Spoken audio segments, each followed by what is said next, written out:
دشمن سے کیا شکوہ ہے؟ ہمیں دشمن سے شکوہ اس وقت پیدا ہوتا ہے جب ہم دشمن سے ایکسپیکٹیشن آف اپیزمنٹ لگا لیتے ہیں. دشمن اور اپیزمنٹ یہ کیسی توقع ہے؟ دشمن سے ہم یہ توقع کرتے ہیں کہ وہ ہم پہ رحم کرے اور ہمارے ڈیوائڈ پوٹینشل کا غلط فائدہ نہ اٹھائے. دشمن ہم پہ مہربانی کرے.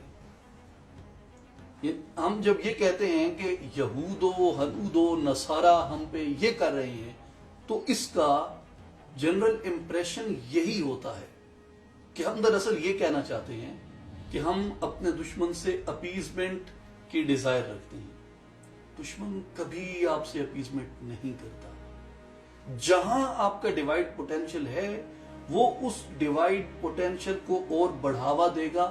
اس کے حق میں ہے کہ ہمارے درمیان یہ تقسیم پھیلے, ہمارے درمیان یہ افراتفری پھیلے, ہمارے درمیان یہ منافرت پھیلے, ہمارے درمیان یہ تفرقہ پرستی پھیلے, ہمارے درمیان اس طرح کے تعصبات پروان چڑھیں, اس طرح کے تعصبات زور پکڑیں, اس طرح کی چھوٹی چھوٹی ندی نالوں کے اندر طوفانوں کی سی طغیانی کھڑی کر دی جائے.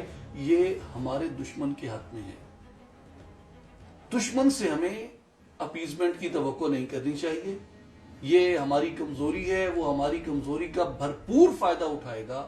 اگر ہم یہ سمجھتے ہیں کہ یہود و ہنود و نصارہ ہمارے خلاف سازش کر رہے ہیں تو ہمیں سب سے پہلے ان کی سازش کا وہ در بند کرنا چاہیے جس در سے, جس دروازے سے وہ گھس کے ہم پہ وار کرتے ہیں. اور وہ دروازہ ہم نے بہت بڑا ایک باب تفرقہ بنایا ہوا ہے. مختلف باب ہوتے ہیں, آپ شہروں میں جاتے ہیں, مختلف آپ علاقوں میں جاتے ہیں, سٹیز میں, ٹاؤنز میں آپ داخل ہوتے ہیں تو بڑے بڑے دروازے ہوتے ہیں.